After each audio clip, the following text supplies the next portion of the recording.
¿Cómo están? Espero que se encuentren bien todos y les doy la bienvenida. Soy Ricardo Domínguez y vamos a grabar una cápsula más de Estilocracia Clásico en el segmento de Son Politicón. Perdonen, ¿eh? Y bueno, también esta es la cafetería de Estilocracia. Y si quieren acompañarme por favor con un café, serían bienvenidos.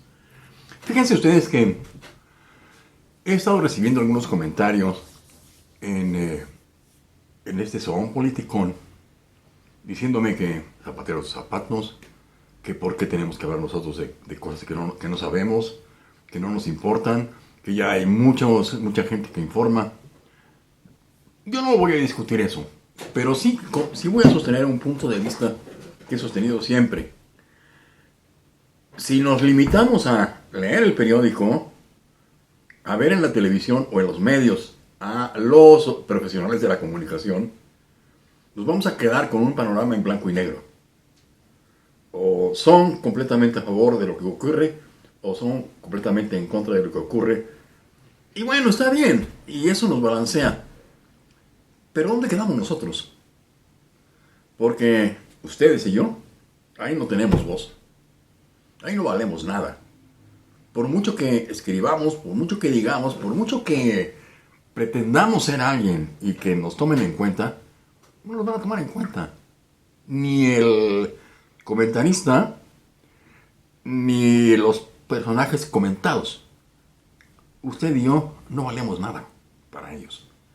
Pero aquí, en Son Politicón, todos valemos, porque todos tenemos una opinión y todos tenemos el derecho a vertirla, sea la que sea, porque mire que me dicen cosas terribles, pero yo no tengo ningún problema para recibirlas porque no me pasa nada.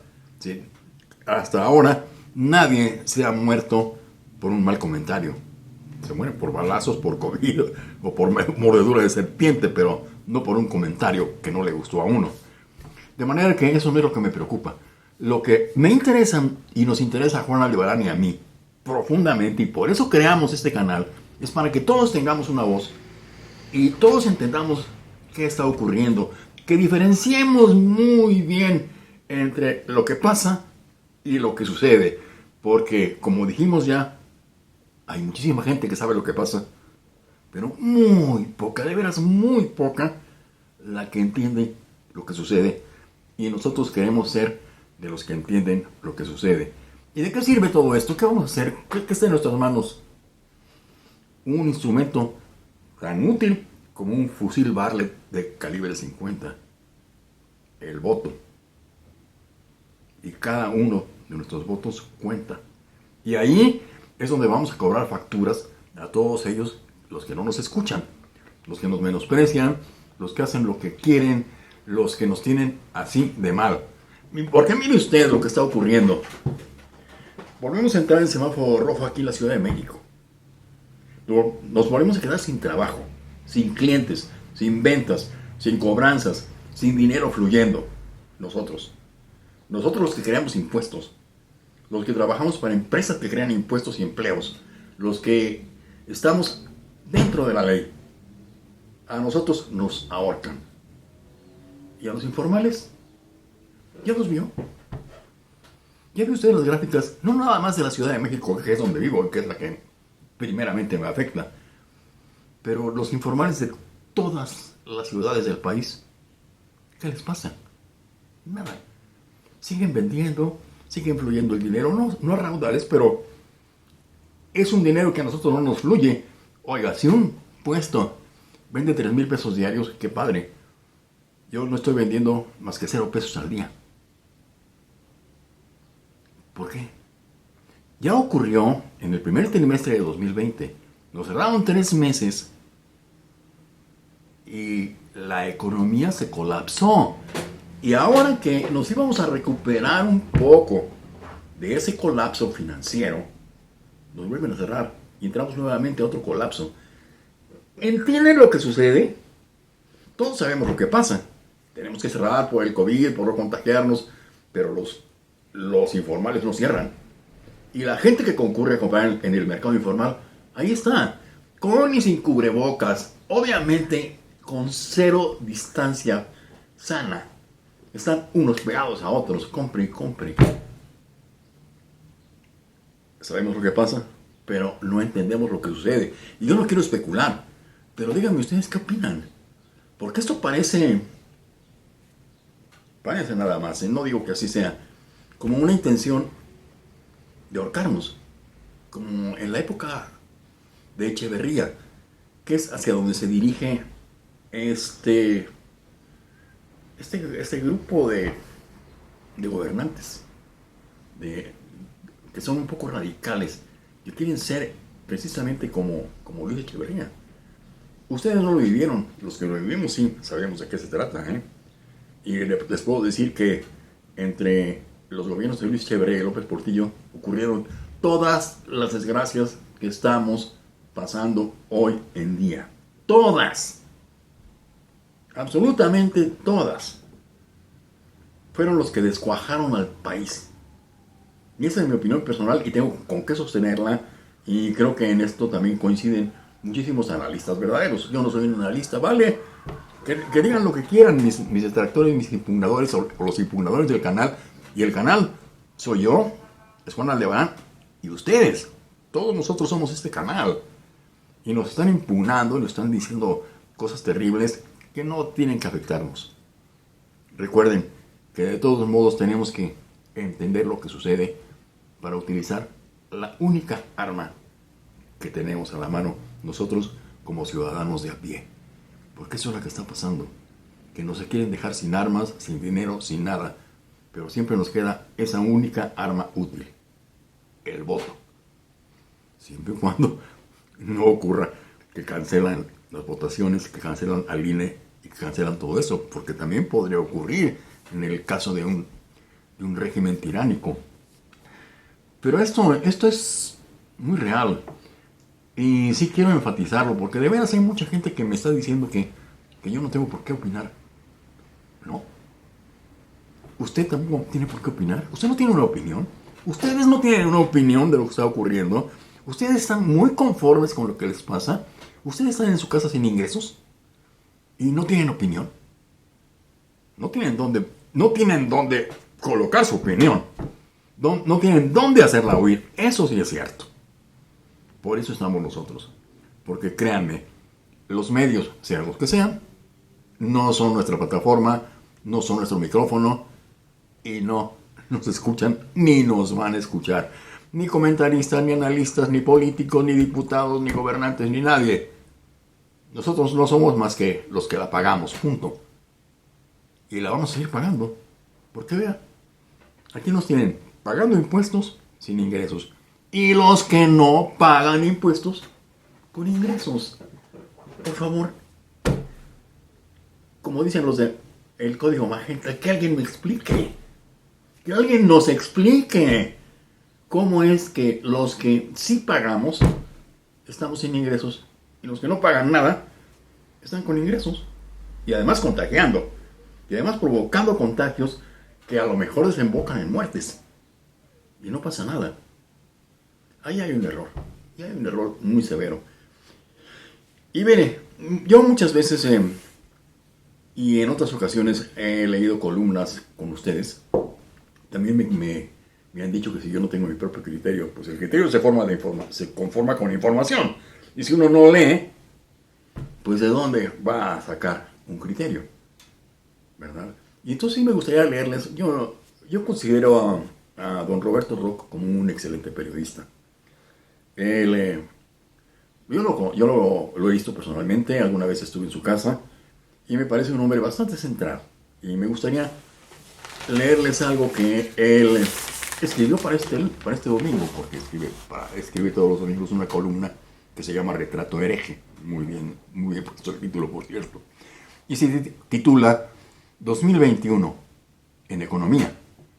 ¿Recuerdos del porvenir? El clima bajo el que se iniciará el año, el sector empresarial y el gobierno de López Obrador estará envenenado por un desgaste que acumula ya 2 años y el estancamiento económico impuesto por la crisis sanitaria. Una indispensable reforma fiscal prevista después de las elecciones agravará el pronóstico de tormenta en un horizonte ya de suyo borrascoso. Estas variables estarán aderezadas durante el año a punto de iniciar con un discurso colocado sobre la mesa desde el inicio de la actual administración. Resulta singular descubrir o recordar que en sus líneas centrales se está exhumando el mismo debate de hace 50 años durante el gobierno de Luis Echeverría en el periodo de 1970 a 1976.